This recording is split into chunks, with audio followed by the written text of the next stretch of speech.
ஆழ்வார்குறிச்சி இங்கே என்ற அமைப்பு பாளையங்கோட்டை மேலும் வெளியீட்டகத்துடன் இணைந்து ஏறக்குறைய 3 ஆண்டுகள் இணைய வழியில் நிறைவு பெற இருக்கின்ற நிலையில் இன்றும் இணைய வழியில் தமிழவனுடைய பங்களிப்பு கன்னட மொழிக்கு எவ்வாறு உள்ளது அப்படிங்கிறத பற்றி இன்னைக்கு ஒரு சிறப்பு கருத்தரங்கம் நடைபெற இருக்கிறது. இந்த கருத்தரங்கத்திற்கு ஆணிவேராக திகழ்ந்து கொண்டிருக்கின்ற பாளையங்கோட்டை மேலும் சிவசு அவர்களை பாளையங்கோட்டை மேலும் வெளியீட்டகம் மற்றும் ஆழ்வார்குறிச்சி இங்கே இன்று அமைப்பின் சார்பில் வரவேற்பதில் பெரும் மகிழ்ச்சி அடைகிறேன். மேலும் இந்த கருத்தரங்கில் தன்னுடைய மனப்பதிவினை பதிவு செய்வதற்கு வருகை கொண்டுள்ள கருத்துரையாளர்கள் வியாக்கியானம் செய்பவர்கள் அனைவரையும் பாளையங்கோட்டை மேலும் வெளியீட்டகம் மற்றும் ஆழ்வார்குறிச்சி இங்கே இன்று அமைப்பின் சார்பில் வருக வருக என வரவேற்பதில் பெரும் மகிழ்ச்சி அடைகிறேன். இந்த இணையவழி கருத்தரங்கில் பங்கு பெற்று இருக்கின்ற இலக்கிய ஆர்வலர்களையும் பேராசிரியர் பெருமக்களையும் ஆராய்ச்சி மாணவர்களையும் பாளையங்கோட்டை மேலும் வெளியீட்டகம் மற்றும் ஆழ்வார்குறிச்சி இங்கே இன்று அமைப்பின் சார்பில் வருக வருக என வரவேற்பதில் பெரும் மகிழ்ச்சி அடைகிறது. தற்சமயம் இந்த அமர்வானது சில தகவல் பரிமாற்றங்களுக்காக பாளையங்கோட்டை மேலும் சிவசு அவர்களிடம் ஒப்படைக்கப்படுகிறது.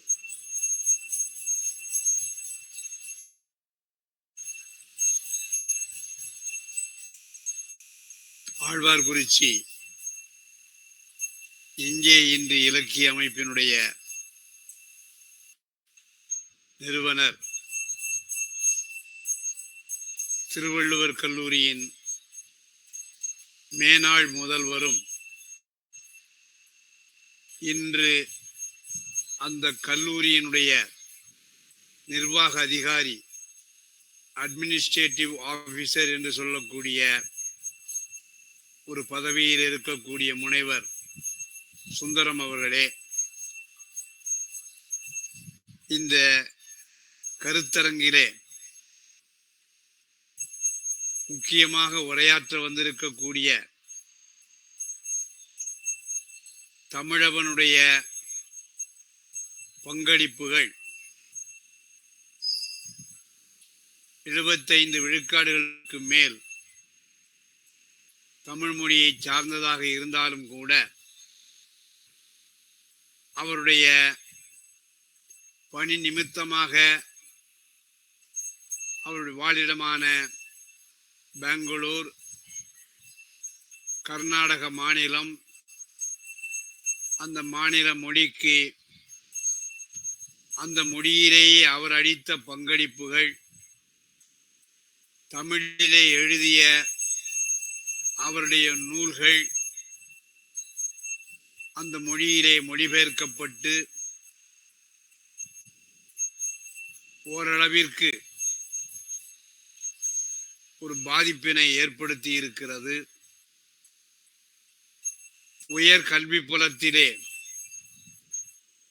அவருடைய படைப்புகளும் அவருடைய விமர்சன கோட்பாடுகளும்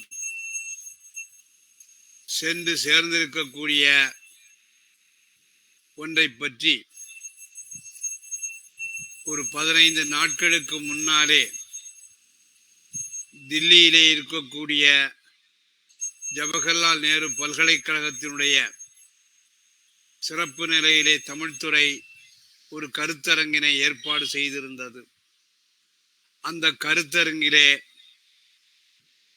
இன்றைக்கு உரையாளராக இருக்கக்கூடிய பேராசிரியர் முனைவர் ஜெயலலிதா அவர்கள் இதே தலைப்பிலே உரையாற்றினார்கள். ஆனால் அவர்களுடைய உரை முழுவதையும் அன்றைக்கு அவர்களால் நம்மோடு பகிர்ந்து கொள்ள முடியவில்லை. மேலும் இந்த தமிழவனுடைய கருத்தரங்கை பற்றிய காணொளி காட்சியிலே பங்கு பெற்றிருக்கக்கூடியவர்களுக்கும் அவர்கள் ஆற்றிய உரையானது சென்று சேர்வதற்கு வாய்ப்பில்லை என்பதனாலும் அவர்களிடம் நான் கேட்டுக்கொண்டேன். அதே தலைப்பிலே பன்முகத்தன்மையோடு பல பரிமாணங்களோடு தமிழவன் அவர்கள் கர்நாடக மொழியிலேயும் தமிழ் மொழியிலே எழுதிய அவருடைய படைப்புகள் கன்னட மொழியிலே மொழிபெயர்க்கப்பட்டு என்ன விதமான பாதிப்புகளை எல்லாம் ஏற்படுத்தியது என்பதை நீங்கள் எங்களுக்கு விலாவாரியாக சொல்ல வேண்டும் என்று கேட்டுக்கொண்டவுடன் அவர்கள் உடனடியாக ஒப்புக்கொண்டார்கள். ஆகவே அவர்களை உங்களுக்கு அறிமுகப்படுத்துவதிலேயும் திராவிட பல்கலைக்கழகம் குப்பத்தில் இருக்கக்கூடிய அப்பல்கலைக்கழகத்திலே கன்னட மொழி சார்ந்து மொழிபெயர்ப்பிலேயும் தலைவராகவும் இருக்கக்கூடிய பேராசிரியை முனைவர் ஜெயலலிதா அவர்கள் அந்த மாநிலத்திலே பல ஆண்டுகள் வாழ்ந்தாலும் கூட அவருடைய உரையிலிருந்து நான் தெரிந்து கொண்டது, சரளமாக தமிழ் மொழியிலே அவர்கள் உரையாற்றுகிறார்கள். அதோடு மட்டுமல்லாமல் தனக்கு கொடுக்கப்பட்டிருக்கக்கூடிய தலைப்பிலே தான் மட்டுமல்ல, அவருடைய உரையை கேட்கக்கூடிய பங்கேற்பாளர்கள், கேட்குனர்கள் அனைவரும் பயன்பெறக்கூடிய வகையிலே தமிழவனுடைய பங்களிப்புகளை பல பரிமாணங்களோடு, மல்டி டைமென்ஷனல் என்று சொல்லுவோம் இல்லையா, அந்த மாதிரியான தலைப்பிலே அவர்கள் அன்றைக்கு சொன்னதை இன்றைக்கு விரிவாக சொல்ல இருக்கிறார்கள். ஆகவே உங்கள் அனைவர் சார்பாகவும் முதலிலே அவர்களுக்கு என்னுடைய வாழ்த்தையும் நன்றியறிதலையும் முதலாக சொல்லிக் கொள்கின்றேன். இன்றைக்கு திராவிட பல்கலைக்கழகத்தினுடைய தமிழியல் துறை தலைவர் விஷ்ணுகுமரன் அவர்கள் முகநூலிலே ஒரு செய்தியை தெரிவித்திருந்தார்கள். தமிழவனுடைய ஷம்பாலா என்கின்ற நாவல் மலையாளத்திலே மொழிபெயர்க்கப்பட்டு அதனுடைய முகப்பு அட்டையை மலையாளத்திலேயே அந்த அட்டையோடு ஓவியத்தோடு அவர்கள் நமக்கு தெரியப்படுத்தி இருந்தார்கள். இது போலவே தெலுங்கிலேயும் தமிழவனுடைய திறனாய்வு கோட்பாடுகள், படைப்புகள், நாவல்கள், சிறுகதைகள் என பல போயிருக்கலாம். நாம் இந்த மாதிரியான நமக்கு பக்கத்திலே இருக்கக்கூடிய மாநில மொழிகளிலே தமிழவனுடைய படைப்புகள் மொழிபெயர்க்கப்படுவது என்பது முதலிலே மகிழ்ச்சி தரக்கூடிய ஒரு விஷயம்தான். ஆனால் அதோடு என்னுடைய ஆசை முடிந்து விடுவது இல்லை. தமிழ்நாட்டிலே கல்வி புலத்திலே இருக்கக்கூடியவர்கள் தமிழவனுடைய படைப்புகளை எந்த அளவிற்கு உள்வாங்கிக் கொண்டிருக்கிறார்கள்,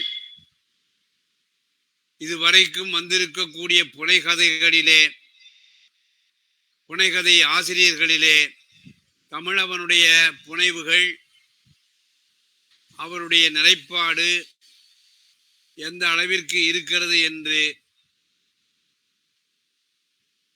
அவர்கள் சொல்லியிருக்கிறார்களா என்று கேட்டால், நான் அறிய ஒரு சிலர் தவிர பிறருக்கு அது பற்றிய அக்கறையோ அதை தெரிந்து கொள்ள வேண்டும் என்கின்ற ஆர்வமோ அவர்களுக்கு இருப்பதாக தெரியவில்லை. ஆனாலும் தமிழவனுடைய அமைப்பியல், பின்னமைப்பியல், பின் நவீனத்துவம் பற்றிய சிந்தனைகள் இன்றைக்கு பல்கலைக்கழக அளவிலே தமிழ்நாட்டை பொறுத்தவரையிலே இடம்பெற தொடங்கி இருக்கிறது.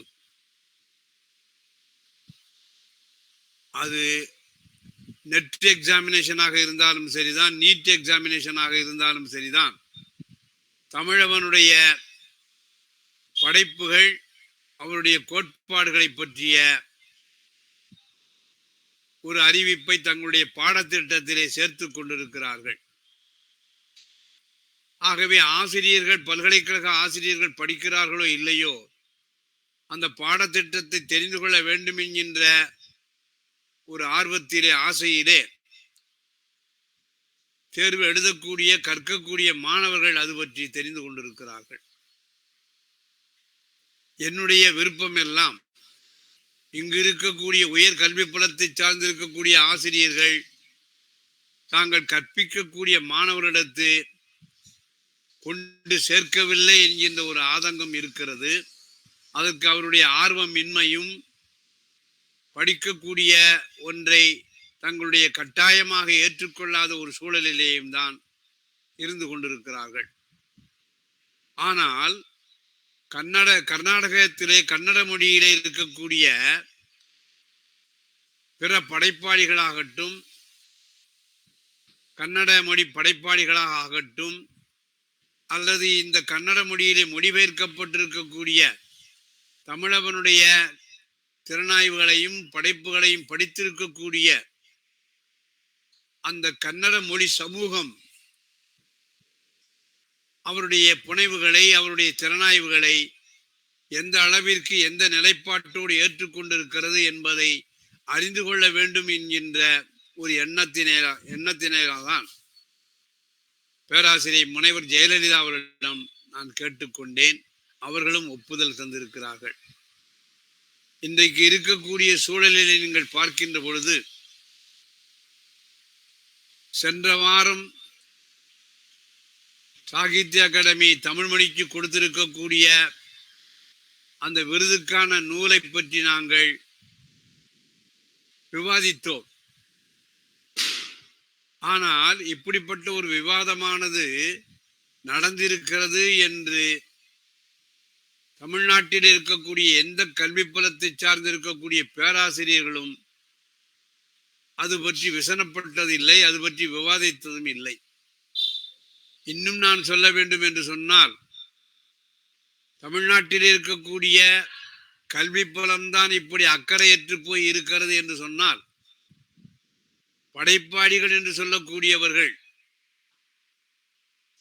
அது வயது வந்த படைப்பாளிகளாக இருந்தாலும் சரிதான், அல்லது இளைஞர்களாக இருந்தாலும் சரிதான், இலக்கியத்திற்கு என்று கொடுக்கப்பட்டிருக்கக்கூடிய ஒரு விருதானது இன்றைக்கு எப்படி சரியான முறையிலே கொடுக்கப்படவில்லை என்று யாராவது முகநூல்களிலே எழுதுவார்களா என்று பார்த்தால் பலரும் மௌனமே காத்து கொண்டிருக்கிறார்கள்.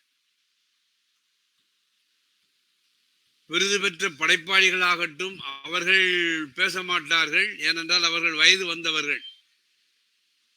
ஆனால் இளைய படைப்பாளிகள் ஏன் பேசவில்லை என்கின்ற ஒரு கேள்வி எனக்கு வருகிற போது, ஒருவேளை இன்றைக்கு சாகித்ய அகாதமி தமிழ் மொழி கொடுத்திருக்கக்கூடிய விருதை பற்றி நாம் பேசுவோமே ஆனால், நம்முடைய கருத்தை தெரிவிப்போமே ஆனால், நம்முடைய நூல்கள் பின்னாலே சாகித்ய அகாடமியால் நிராகரிக்கப்படுமோ என்கின்ற ஒரு அச்சம் காரணமாக இருக்கிறது. இன்றைக்கு இளைய படைப்பாளிகளும் இருக்கக்கூடிய ஒன்று, எப்படியாவது சாகித்ய அகாதமி விருதை வாங்க வேண்டும் என்கின்ற எண்ணம் அவளிடத்து உறைந்து போய் இருக்கிற காரணத்தினாலே அந்த விருதை பற்றிய எதிர்மறையான கருத்துக்களை நாம் முன்வைப்போமே ஆனால் நமக்கு விருது கிடைக்காமல் போய்விடும் என்கின்ற ஒரு அச்சம், ஒரு பயம் அவர்களுக்கு இருக்கலாம். ஆனாலும் நிதர்சனமாக தமிழ் இலக்கியத்தை கற்பித்துக் கொண்டிருக்கக்கூடிய, தமிழ்நாட்டை சார்ந்திருக்கக்கூடிய, அதுவும் தமிழ்துறையில் இருக்கக்கூடிய பேராசிரியர்கள்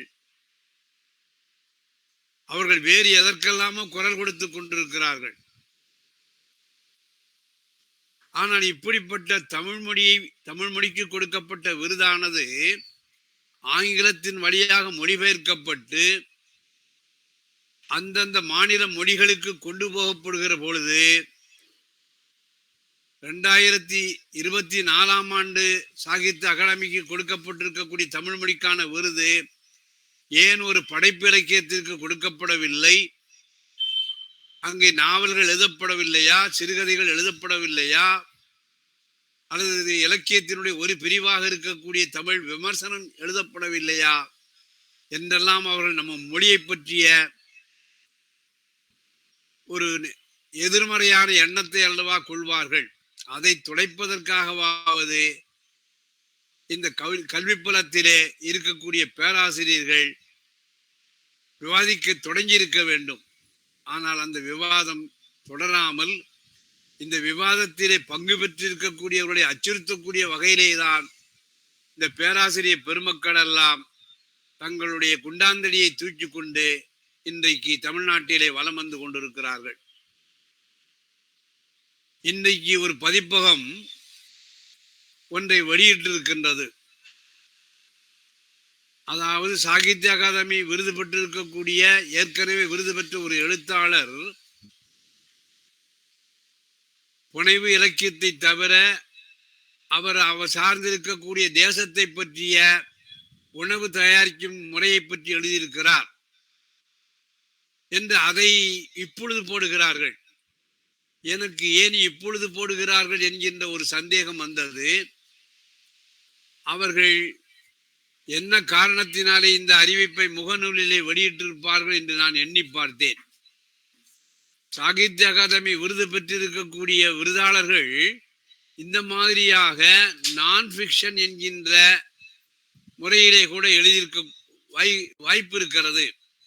ஆகவே இந்த ஆண்டு கொடுக்கப்பட்ட விருதானது சரியான முறைதான் என்று தங்களுடைய நிலைப்பாட்டை சரியென்று பிறர் ஒத்துக்கொள்ளக்கூடிய வகையிலே அந்த அறிவிப்பை வெளியிட்டிருக்கிறார்களோ என்று நான் நினைத்தேன். ஆகவே இது மாதிரியான விஷயங்கள் கல்வி புலத்தை சார்ந்திருக்கக்கூடிய பேராசிரியர்கள் அல்லது அந்த மாதிரியான நூல்களை வெளியிடக்கூடிய பதிப்பகத்தார்கள் அவருடைய சப்பை கட்டுதான் நமக்கு மிகப்பெரிய வேதனையாக இருக்கின்றது.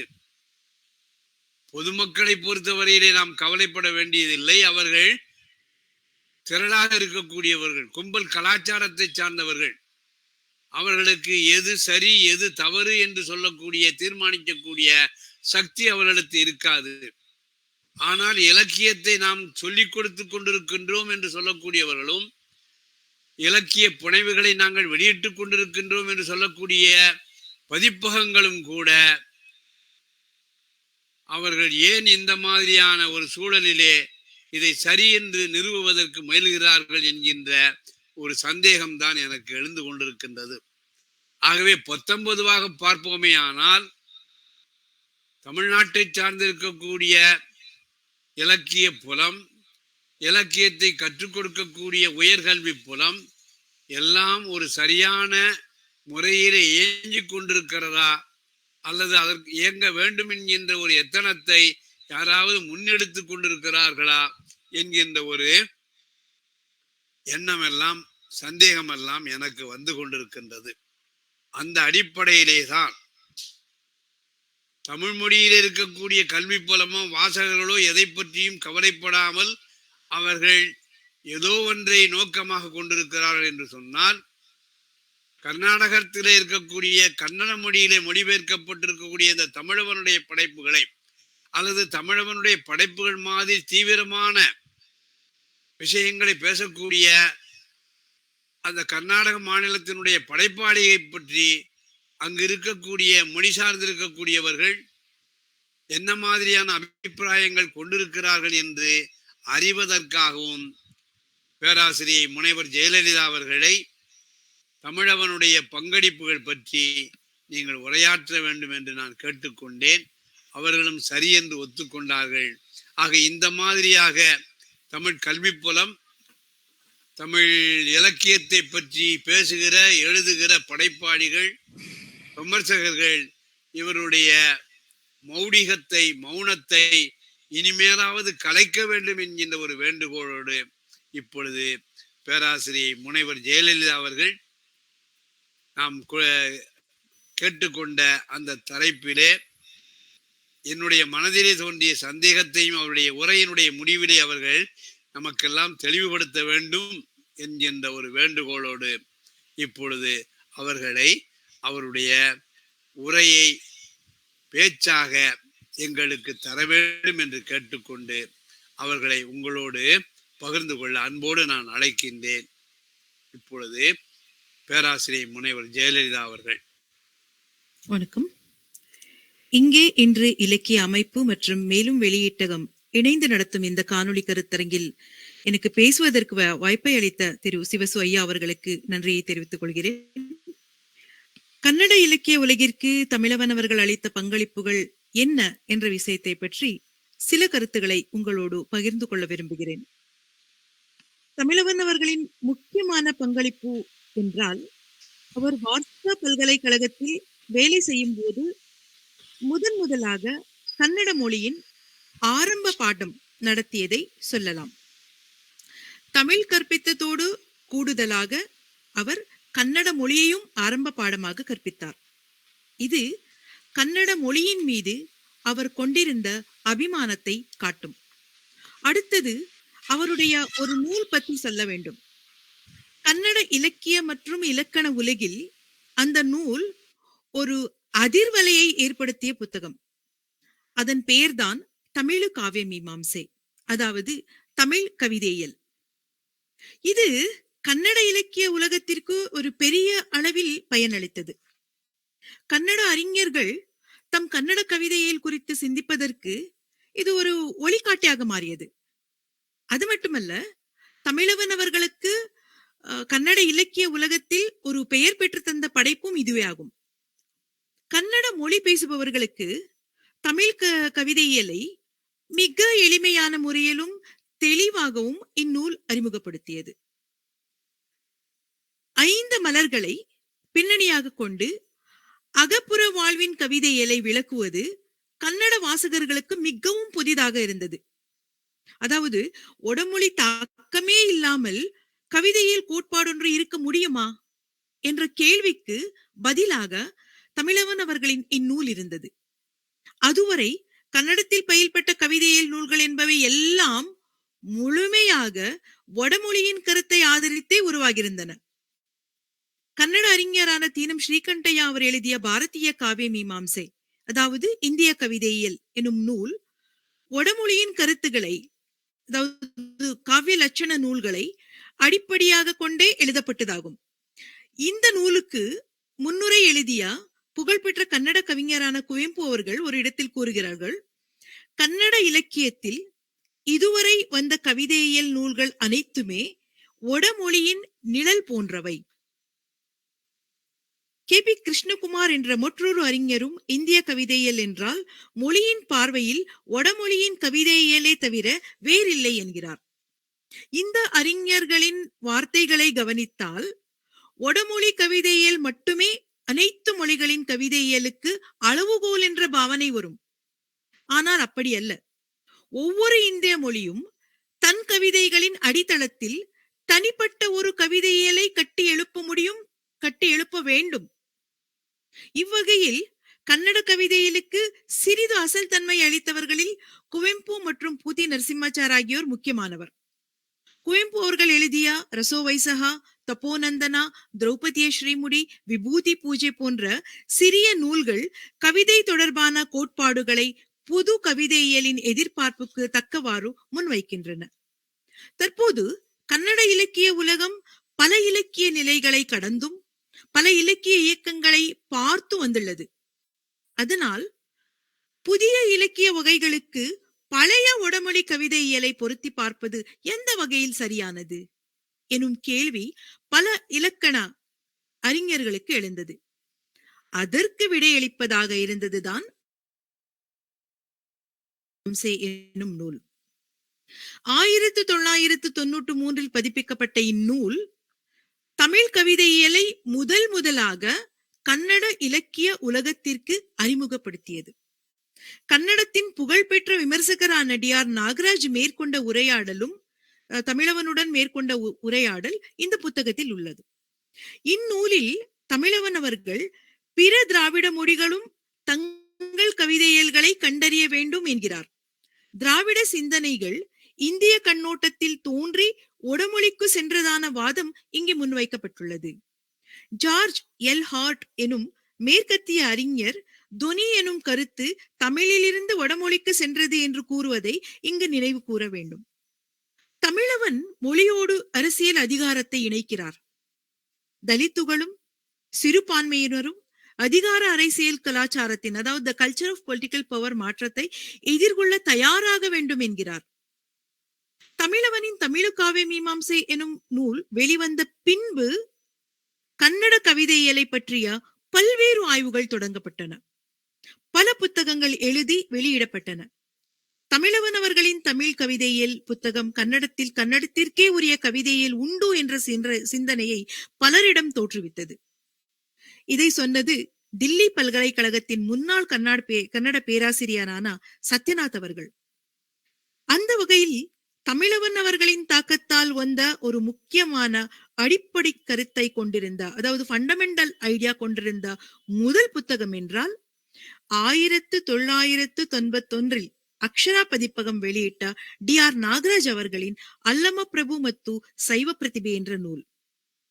இந்நூலில் நாகராஜ் அவர்கள் அல்லமாவின் வசனங்களில் உள்ள இரட்டை நிலை, கடவுளை ஒரு நபர் என்று நினைக்காமல் ஒரு சிக்கலான ஆன்மீகவாதி செயல்முறை என்பது போல் வித்தியாசமான பிரதிமையினால் புது உருவம் கொடுக்க முயன்றார். தமிழவன் அவர்களுடன் சேர்ந்து தமிழு காவிய மீமாம்சை எனும் நூல் வெளிவருவதற்கு காரணமான இந்த டி.ஆர். நாகராஜ் அவர்களே முதலில் அல்லமாவின் வசனங்களை புதிய கவிதையியலுக்கு பொருத்தி பார்க்க முயன்றார். அதற்கு காரணம் நிச்சயமாக தமிழவன் அவர்களின் காவிய மீமாம்சை நூலின் தாக்கமாக தான் இருந்திருக்க வேண்டும். 2006 கன்னட பேராசிரியர் வீரண்ண தண்டை என்பவர் கன்னட காவிய மீமாம்சை எனும் நூலை வெளியிட்டார். இங்கு இந்த நூலில் வடமொழி கவிதையில் கூறும் அதே கருத்துகள், அதாவது கவிஞர், கவிதை, வாசகர், பிரதிபை என்ற அதே கருத்துக்களை முக்கியமாக எடுத்துக்கொள்கிறார். ஆனால் அவர் இதில் வாய்மொழி நாட்டுப்புற கவிதையியல் மற்றும் மிஸ்டிசிசம் கவிதையியல்களை புதிய போக்குகளாக குறிப்பிட்டுள்ளார். 2016 நட்ராஜ் பூதாள் அவர்கள் கன்னட காவிய மீமாம்சை எனும் நூலை எழுதினார். அதாவது இந்திய கவிதையில் இந்நாட்டின் கூட்டு பிரதிநிதித்துவமாகும் தகுதி பெறவில்லை என்று அவர் தைரியமாக கூறுகிறார். அது இந்தியாவின் பன்முகத்தன்மையை முழுமையாக பிரதிநிதித்துவப்படுத்த தவறிவிட்டது என்று நட்ராஜ் பூதாள் அவர்கள் கூறுகிறார். இவற்றை எல்லாம் பார்த்தால் முக்கியமாக கன்னட நூல்களின் ஆண்டுகளை ஒப்பிட்டு பார்த்தால் 1993 தமிழவன் அவர்களின் தமிழு காவிய மீமாம்சை புத்தகம் வந்த பின்புதான் கன்னட கவிதையியல் பற்றிய விரிவான விவாதங்கள் நடைபெற்றன என்பது தெளிவாகிறது. தமிழவன் அவர்களின் கவிதையியல் நூல் கன்னடத்திற்கு ஒரு முக்கிய பங்களிப்பு. இந்நூலில் அவர் சில சிறப்பான கருத்தாக்கங்களை கூறியுள்ளார். அதாவது ஒரு கலாச்சாரம் பெரியதாக இருந்தாலும் சரி, சிறியதாக இருந்தாலும் சரி, இன்னொரு பெரிய கலாச்சாரத்தை அது தன் எதிரியாக உணர்கிறது. தமிழ் மொழியை பின்னணியாக கொண்டு பார்த்தால் அது வடமொழியை தன் எதிரியாக பார்க்க தொடங்கியது. ஆனால் சங்ககால பழங்குடி மக்களுக்கு தமிழ் பண்பாட்டின் சிக்கலான தன்மையை சில சமயங்களில் விரோதமாக தோன்றியது என்று கூறும் தமிழவன் அதற்கு எடுத்துக்காட்டாக புறநானூற்று பாடல் ஒன்றை குறிப்பிடுகிறார். அந்த பாடலில் தேரில் வந்த மன்னனுக்கு பெண் தரமாட்டோம் என்று பழங்குடியினர் பேசும் வார்த்தைகளில் தமிழ்நாட்டின் கூட்டு அமைப்பிற்குள் உள்முரண்பாடு இருந்ததை அறியலாம். அதே போல பொருளதிகாரத்தின் மெய்ப்பாடியல் என்னும் பகுதியில் வடமொழியின் ரச கோட்பாடு எவ்வாறு தமிழாக்கப்பட்டது என்பதை தொல்காப்பியத்தில் காணலாம் என்று தமிழவன் கூறுகிறார். தமிழாக்கப்படும் இந்த செயல்முறைக்கு காரணம் மரபின் மீதுள்ள பற்றா, அல்லது வடமொழிக்கு எதிர்ப்பு காட்டும் முறையா, அல்லது சமகால உணர்வா என்பதை பற்றிய ஆய்வுகள் கோட்பாடு நோக்கில் இதுவரை தமிழில் நடைபெறவில்லை என்பதை தமிழவன் கூறுகிறார்.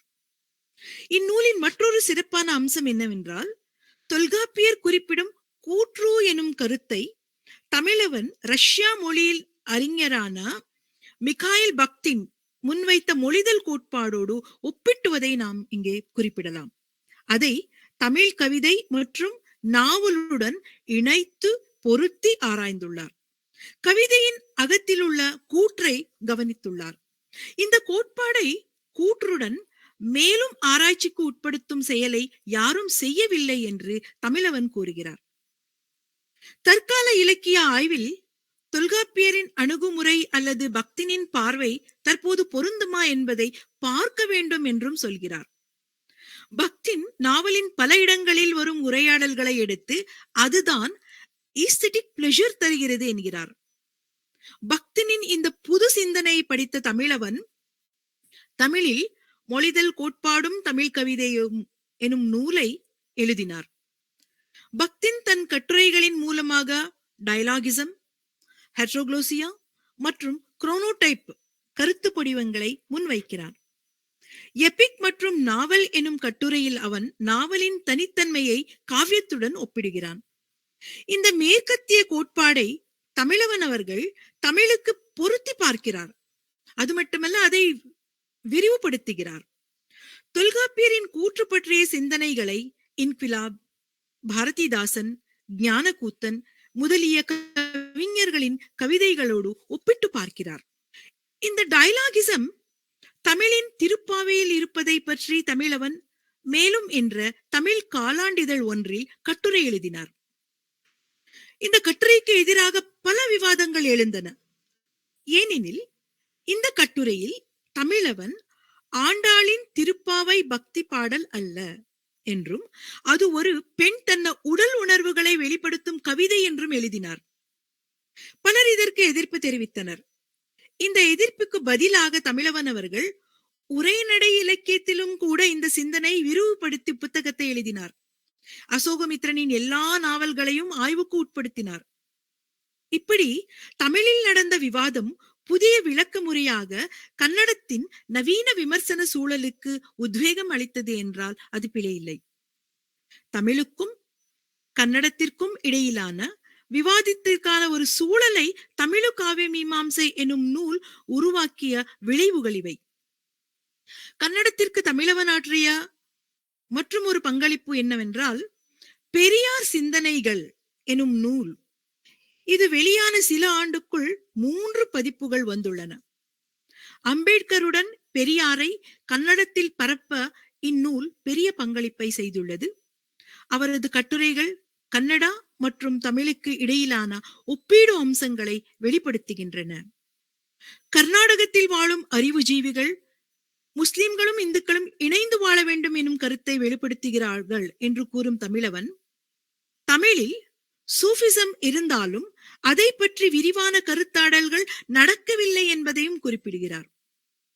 கர்நாடகத்தை பொறுத்த அளவில் தமிழர்களுக்கு எதிர்ப்பு, காவேரி நதிநீர் பிரச்சனை, கன்னட மொழிக்கு செம்மொழி அந்தஸ்து வழங்குவதற்கான அம்சம் முதலிய உணர்வு சார்ந்த பிரச்சனைகள்.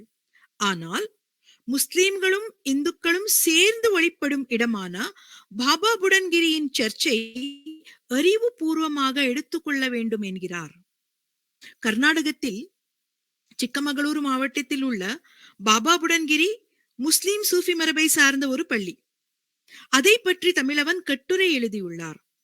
அதன் சிறப்பு பற்றி தமிழ் மக்களுக்கு அறிமுகப்படுத்தியுள்ளார்.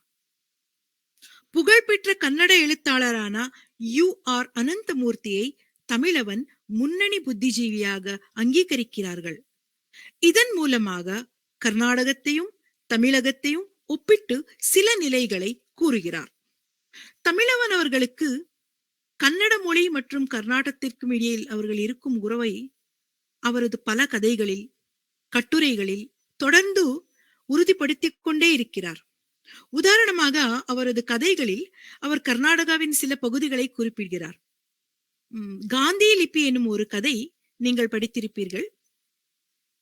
ஆசிரியரே இந்த கதையை கூறும் பாணியில் இது எழுதப்பட்டுள்ளது.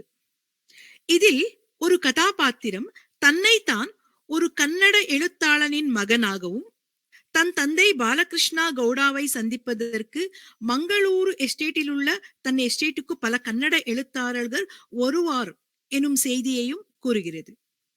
அதில் ஒரு வரி இப்படி வருகிறது: நான் தமிழ் படிக்க தெரியாத கன்னடம் பேசுபவன் எனும் கதாபாத்திரம் தன்னை அறிமுகப்படுத்திக் கொள்ளும் ரீதியில் இது உள்ளது.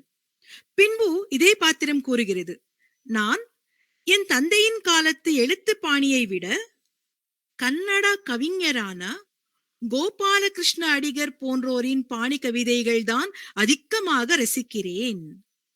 இந்த தமிழவன் அவர்களுக்கு கன்னட இலக்கியத்தின் ஒரு முக்கிய கட்டமான நவீன இலக்கியத்தின் முன்னோடியாக திகழ்ந்த பெரிய கவிஞர் கோபாலகிருஷ்ண அடிகர் அவர்கள் மீதுள்ள ஆர்வத்தை இது காட்டுகிறது.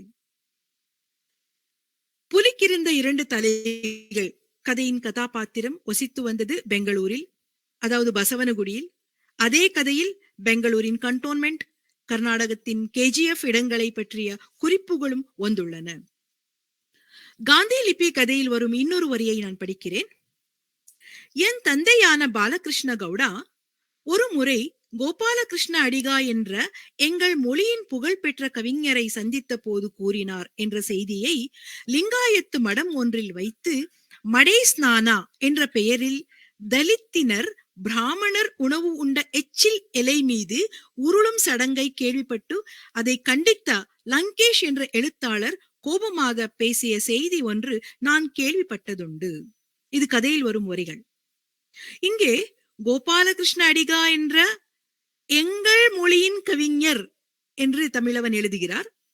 லங்கேஷ் என்ற கன்னட எழுத்தாளர் பற்றியும், மிக முக்கியமாக கர்நாடகாவில் அதிக விவாதத்திற்கு ஈடான மடைஸ்நானா எனும் சடங்கை பற்றியும் பேசியுள்ளார். 1990 தமிழவன் அனந்தமூர்த்தியின் அவஸ்தே எனும் கன்னட நாவலை தமிழில் மொழிபெயர்த்தார்.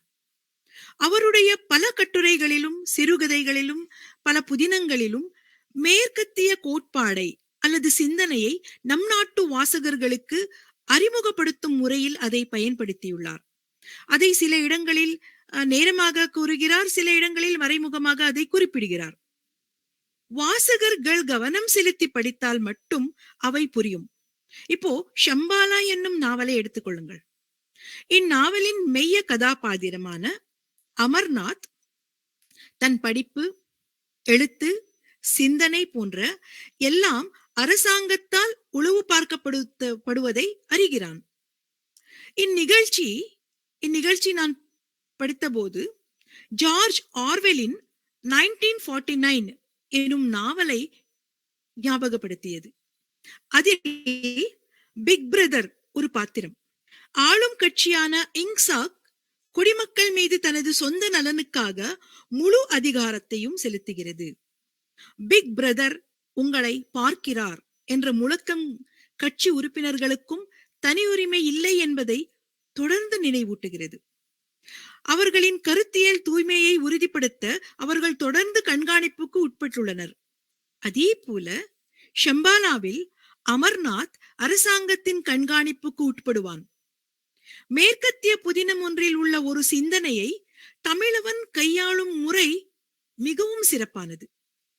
அதை இங்குள்ள, அதாவது இந்திய நாட்டிலுள், அதிலும் தென்னிந்திய நாட்டில் உள்ள சூழலுக்கு தகுந்த மாதிரி மாற்றி அதை முன்வைக்கிறார்.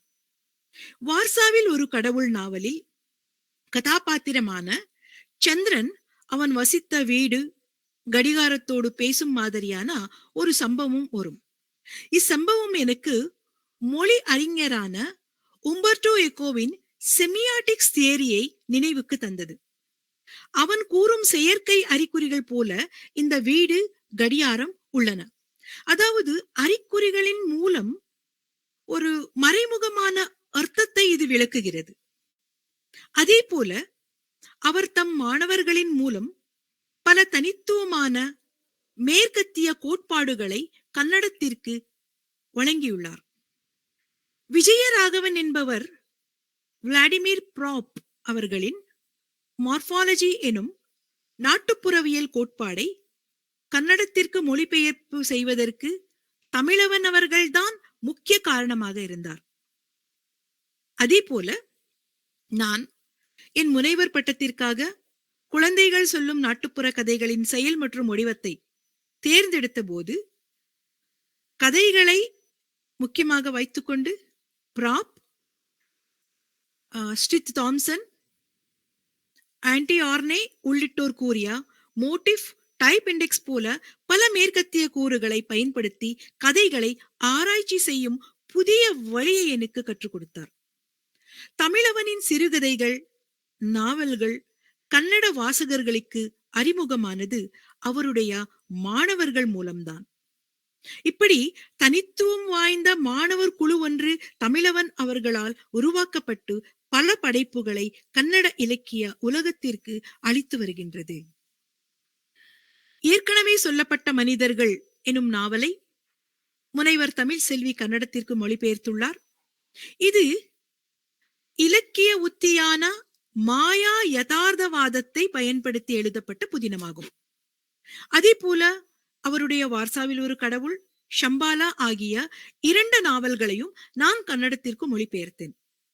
வார்சாவில் ஒரு கடவுள் எனும் புதினம் கன்னட வாசகர்களை பெரிய அளவில் ஈர்த்தது. இதற்கு கர்நாடக சாகித்ய அகாடமி வழங்கும் மொழிபெயர்ப்பு விருதும் கிடைத்தது. அரசியல் பதட்டத்தின் சொல்லாடல் ஒன்று பாத்திரங்களின் மூலம் அதில் வெளித்தெரிகிறது என்று வெங்கடேஷ் நெல்லிக்குண்டே என்னும் விமர்சகர் கூறுகிறார்.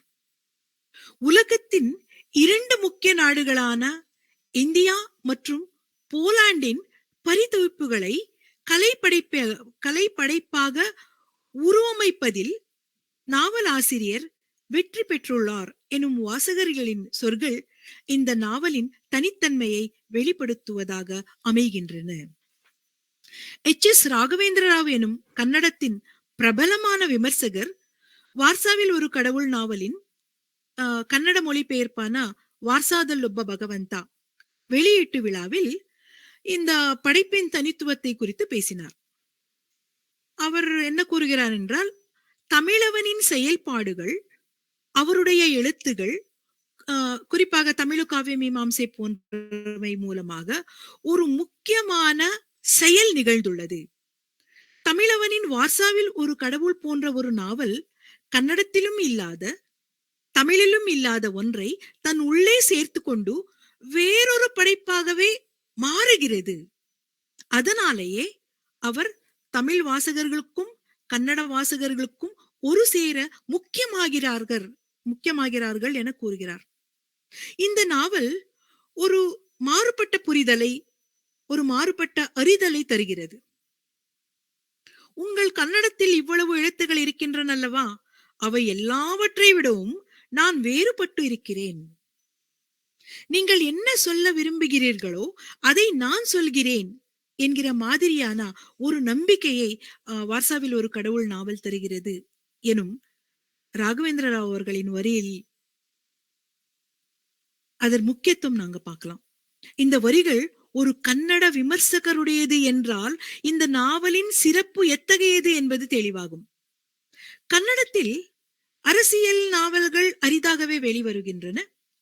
சமகால கருப்பொருளை அடிப்படையாக கொண்டு அவற்றையே பிரதான பொருளாக வைத்து படைக்கப்படும் நாவல்கள் கன்னடத்தில் அரிது என்றே சொல்லலாம்.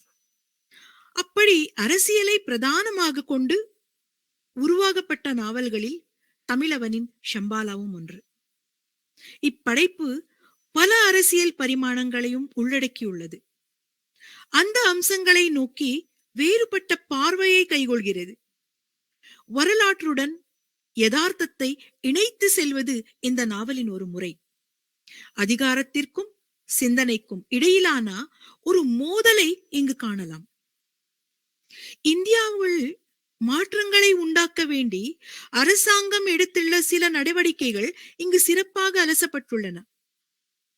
அதாவது பணமதிப்பிழப்பு நடவடிக்கையால் மக்கள் படும் இன்னல்களை சம்பாலாவில் கண்ணையா எனும் கதாபாத்திரத்தின் மூலம் குறிப்பிடுகிறார். நாவலில் நிகழும் ஒரு நிகழ்வின் வழி பணமதிப்பிழப்பு பழங்குடி மக்களை சென்றடையவில்லை என்பது குறிப்பிடப்பட்டுள்ளது. அது குறித்த மக்களின் நம்பிக்கைகள், அதனால் உண்டான ஒரு மரணம், இவை அனைத்தும் யதார்த்தத்தின் கண்ணாடியாக நாவலில் பிரதிபலிக்கப்படுகின்றன. தமிழவன் நாவல்களை வாசித்தல் என்பது ஒரு புதிய உலகத்தை புதிய உத்தியில் வெளிப்படுத்துவதாக உள்ளது. பொதுவாக கதைகள் முதல் அத்தியாயத்தில் தொடங்கி கடைசி அத்தியாயத்தில் முடியும். ஆனால் ஷம்பாலா நாவல் அந்த மரபை உடைக்கிறது. இதில் முதல் அத்தியாயத்தில் தொடங்கும் கதை சொல்பவரின் மனதில் இன்னொரு கதையாக உருவாகிறது. இது ஒரு தனித்துவமான கதை நுட்பம். இப்படி ஒவ்வொரு அத்தியாயமும் கடந்து இன்னொரு கதையாக வளர்ந்து கொண்டே போகிறது. இது ஹிட்லரின் கதை. 2ஆம் உலகப் போரின் போது ஹிட்லர் என்ற சர்வாதிகாரியை நினைத்து உலகமே நடுங்கியது. ஆனால் இந்த நாவலில் வரும் ஹிட்லருக்கும் வரலாறில் வரும் ஹிட்லருக்கும் எந்த சம்பந்தமும் இல்லை. அது மட்டுமல்ல, இரண்டாம் உலக போருக்கு காரணமான ஒருவனுக்கு தன் சொந்த பெயர் இருந்தது கூட இந்நாவலில் வரும் ஹிட்லருக்கு தெரியாது. இவ்வகையில் முழு நாவலும் வெவ்வேறு பரிமாணங்களை பெறுகின்றன. ஹிட்லரின் கதையில் வரும் பின்னோக்கு பிளாஷ்பேக் உத்தி அவனுடைய வாழ்க்கை கதையை சுவாரஸ்யமாக சொல்வதில் வெற்றி பெறுகிறது. இவ்வாறு தமிழவன் அவர்களின் நாவல்களின் கன்னட மொழியாக்கம் கன்னட கதை உலகத்திற்கு ஒரு தனி உணர்வினை தருகிறது. இவை அனைத்தையும் தமிழவன் கன்னட உலகிற்கு அளித்த பங்களிப்புகள் என்று கருதலாம். தமிழர்களின் வாசிப்பை உத்தேசித்து வெளிவரும் இக்கட்டுரை தமிழவனின் கன்னட மொழி பங்களிப்புகளை முதலாக தமிழில் அறிமுகம் செய்யும் விதமாக அமைந்துள்ளது. ஆக மொத்தம் தமிழவன் தமிழில் பங்களிப்பு செய்துள்ளது போலவே கன்னடத்திலும் நேரடியாகவும் மறைமுகமாகவும் பங்களிப்பு செய்துள்ளார். பல மாணவர்கள் தமிழவனை பற்றி தமிழ் துறைகளில் அவர் மீது முனைவர் பட்ட ஆய்வுகள் செய்வது போலவே இப்போது கன்னடத்திலும் அவர் மீது முனைவர் பட்ட ஆய்வு செய்யப்படுகிறது. இத்தகைய விரிவான ஆய்வுகளில் தமிழவன் அவர்களின் பற்றிய இன்னும் பல புதிய செய்திகள் வெளிவரும். தமிழவன் அவர்கள் எப்படி தமிழுக்கும் கன்னடத்திற்கும் இடையே ஒரு இணைப்பாலமாக அமைந்திருக்கிறார் என்பதை நாம் எல்லோரும் அறிவோம் என்று நம்புகிறேன். இந்த நல்வாய்ப்பை நல்கிய சிவசு ஐயா அவர்களுக்கும் தமிழவர் அவர்களுக்கும் கேட்ட எல்லோருக்கும் என் நன்றியை தெரிவித்துக் கொள்கிறேன். நன்றி, வணக்கம்.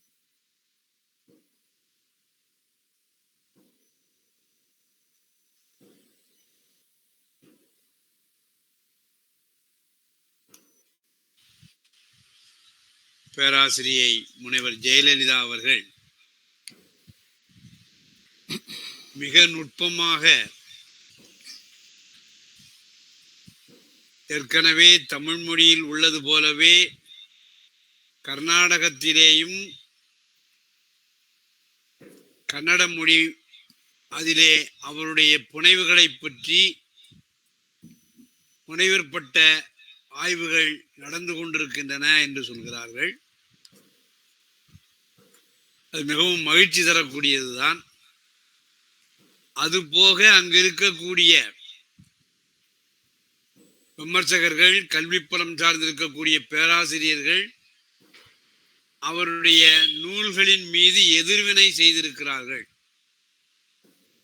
மிகவும் மகிழ்ச்சிக்குரிய ஒன்று. தமிழ்நாட்டில் ஒண்ணு புரியல அப்படின்னு சொல்லி கொண்டு உதாசீனப்படுத்தி போய்விடுவார்கள். இது பற்றி நாம் ஏதாவது முன்மொழிந்தால் தமிழவனுடைய பெயர் எல்லோருக்கும் தெரிய வந்துவிடுமே என்று சில சூழ்ச்சிக்காரர்களும் தமிழ்நாட்டிலே உலவிக் கொண்டுதான் இருக்கிறார்கள். ஆனால் எல்லாவற்றையும் மீறி எழுத்து என்பது தன்னுடைய மேன்மையை வெளிப்படுத்தித்தான் இருக்கும். மௌனியினுடைய காலகட்டத்திலே அல்லது புதுமைப்பித்தனுடைய காலகட்டத்திலே அவருடைய எழுத்துக்களை எல்லாம் பரிகாசம் பண்ணிய எழுத்தாளர்கள் அவர்களை இன்றைக்கு நாம் எங்கிருக்கிறார்கள், அவருடைய படைப்புகள் எங்கிருக்கின்றன என்று தேடிக்கொண்டுதான் இருக்க வேண்டியிருக்கிறது. ஆனால் மௌனியை பற்றியும் புதுமைப்பித்தனை பற்றியும் இன்றைக்கும் நாம வரக்கூடிய இளையகம் கூட அது பற்றி தெரிந்து கொண்டிருக்கிறார்கள். அவற்றின் மீது ஏதோ ஒரு ரூபத்திலே எதிர்வினையும் மாற்றுகிறார்கள். உதாரணமா நீங்க பார்த்தாச்சுன்னு சொன்னா, துன்பக்கேணி என்று சொல்லக்கூடிய ஒரு சிறுகதையை பல்கலைக்கழகத்திலே பாடத்திட்டமா வைக்கிற பொழுது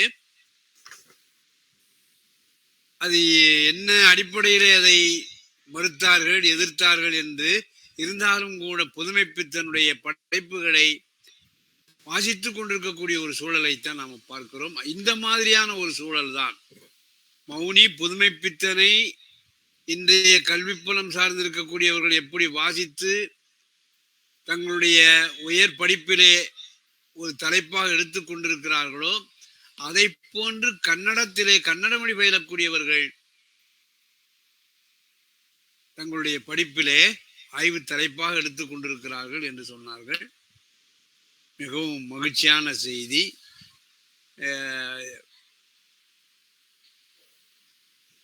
ஜெயலலிதா பேராசிரியர் கேட்கக்கூடிய கேள்வி என்னை பொறுத்தவரை சந்தேகம் தான், கேள்வியும் கிடையாது. இது ஒரு தெரிந்து கொள்ள வேண்டும் என்கின்ற ஆசையிலே தான். அங்கு இருக்கக்கூடிய கன்னட மொழியில வரக்கூடிய பத்திரிகைகள் மொழிபெயர்ப்பாக வந்திருக்கக்கூடிய புனைவுகளை பற்றி ஏதாவது தங்களுடைய விமர்சனங்களை வைத்திருக்கிறார்களா? அவை உங்களுடைய பார்வைக்கு வந்ததா? வந்திருந்தால் அவை என்ன மாதிரியாக கருத்துக்களை வெளியிட்டன என்று உங்களுக்கு தெரிந்த வகையிலே நீங்கள் சொன்னால் எங்களுக்கு பயனுடையதாக இருக்கும். ஐயா, அதாவது வாட்ஸ்அப்பில் வரும் கடவுள் பற்றி யூடியூப்ல எச்.எஸ். ராகவேந்திரா பேசிய முழு உரையும் அதுல இருக்கு. அதே போல புக் பிரம்மா என்கிற ஒரு வெப்சைட்ல புதிய புத்தகங்களை அறிமுகப்படுத்துவார். அந்த வகையில் கார்லோஸ் அவர் எழுதிய செம்பாலாவை நான் கன்னடத்தில் மொழிபெயர்த்த போது என்னுடைய ரிசர்ச் ஸ்டூடெண்ட் வியாசராவ் என்பவர் ஒரு கட்டுரை, அந்த நூல் அறிமுகப்படுத்தும் மாதிரி ஒரு கட்டுரை எழுதினார். அது பல அறிஞர்களின் கவனத்தை செலுத்தியது சார். தங்களுடைய தகவலுக்கு ரொம்ப நன்றி. இந்த மாதிரி ஒரு படைப்பாளியினுடைய படைப்புகளுக்கு சாதகமாகவோ பாதகமாகவோ எதிர்வினை ஆற்றுகிறார்கள் அப்படிங்கிறது ஒரு பெரிய நல்ல விஷயம்தான். இங்க அப்படியெல்லாம் ஒன்று ஒரு 10-25 பேருக்குள்ளதான் திரும்ப திரும்ப நாம பேசி கொண்டிருக்க வேண்டியிருக்கிறது ஒழிய அவரை பற்றி பேசினால் தங்களுடைய ஏதோ ஒன்று குறைந்து போவதாக அவர்கள் கருதி கொண்டிருக்கிறார்களோ என்றுதான் நான் நினைக்க வேண்டியிருக்கிறேன். ஆக இந்த அளவுக்கு நீங்கள் சொன்னீர்கள். இனிமேல் நம்முடைய ராஜா அவர்கள், முத்தையன் அவர்கள், நாம சென்ற வாரம் நடந்ததை பற்றியும் இந்த வாரம் பேராசிரியர் அவரிடமும் உங்களுக்கு சந்தேகங்களோ அல்லது நீங்கள் ஏதாவது பகிர்ந்து கொள்ள வேண்டும் என்று விரும்பினாலோ அவற்றை சொல்லலாம். முதல்ல மட்டக்களப்பு யுவராஜா அவர்கள் இந்த உரையை பற்றி நீங்க என்ன நினைக்கிறீங்க அப்படிங்கிறத கேட்டுக்கொண்ட அளவிலே ஒரு பரிமாற்றம் செய்ய வேண்டும் என்று கேட்டுக்கொள்கிறேன். யுவராஜா. வணக்கம் வணக்கம் வணக்கம். இப்ப இவங்கள் சொன்ன அந்த அவருடைய அந்த புத்தகம் கன்னட கவிதையியல், அத அந்த கன்னட உலகம், அந்த கன்னட மாநிலத்துல, அந்த பகுதி மாநிலத்துல பாட புத்தகமாக வைத்திருக்கிறார்களா அல்லது அது என்ன மாதிரியானுடைய தாக்கம் இருக்கிறது என்று சொல்ல முடியுமா சார்? அது மைசூர் யூனிவர்சிட்டியிலே சவுத் இந்தியன் ஸ்டடீஸ்னு ஒரு பேப்பர் இருக்கு சார். அதிலே தமிழு காவிய மீமாம்சையை ஒரு ரெஃபரன்ஸ் புக்காக வைத்திருக்காங்க சார். சரி, நன்றி நன்றி நன்றி நன்றி சார், நன்றி. நான் யுவராஜாட்ட கேட்கக்கூடிய கேள்வி, அவங்க கன்னட மொழியிலே பாதிப்பை எல்லாம் சொன்னாங்க. நம்ம தமிழ் மொழி பேசக்கூடிய ஈழத்துல தமிழனுடைய படைப்புகள் பற்றிய ஒரு கருத்து பரிமாற்றங்கள் ஏதாவது நிகழ்ந்திருக்கிறதா அப்படிங்கிறத நீங்க தெரிஞ்ச அளவுல ஏதாவது சொல்லுங்களேன். அதனுடைய ஆயத்த நிலை இல்லாதபடினால நான் அப்படி எடுத்த இதுல சொல்ல முடியாது தானே. அது பற்றிய விவரத்தை நான் தேடின பிறகு உங்களுக்கு சொல்றதுதான் பொருத்தப்படி நினைக்கிறேன். இல்ல, அந்த ஆயத்த நிலை ஆகவில்லைன்னு சொல்றீங்க இல்லையா? அந்த ஆயத்த நிலை ஆகாதபடிக்கான ஒரு சூழல் தமிழ் மொழியில் இருக்கக்கூடிய இலக்கியங்களுக்கு எப்படி அந்த ஆயத்த நிலை ஏற்படவில்லை? எல்லாமே பேசிட்டு இருக்கோம். இப்ப நாம சிவத்தம்பியையோ கைலாசபதியோ நுகுமானையோ எல்லாரையுமே பற்றி பேசுகிறோம். அங்க இருக்கக்கூடிய படைப்பாளிகளையும் பேசிக்கிட்டு இருக்கிறோம். தலையசிங்கத்திலிருந்து டொமினிக் ஜீவாவிலிருந்து மல்லிகை, அலை போன்ற பத்திரிகை எல்லாம் பேசி கொண்டிருக்கிறோம்.